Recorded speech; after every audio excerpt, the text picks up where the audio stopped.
பந்தம் யாரும் இல்லை, சூழும் ஜனம் நல்லதில்லை, உன்னை என்று இவ்வுலகில் வல்லதொரு தெய்வம் இல்லை. தடுமாறி திருக்கோயில் வந்தேனம்மா, அம்மா ஜெகதீஸ்வரி, உந்தன் குழந்தை என்னை ஆதரி.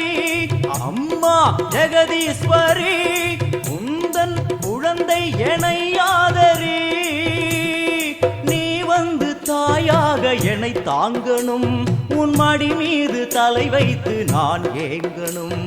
சலனங்கள் இல்லாமல் மனம் தூங்கணும், மனம் தூங்கணும், மனம் தூங்கணும். எங்களுக்கு குறையும் உண்டு, அதனை நான் அழுது சொல்லலாமா? என் தாய்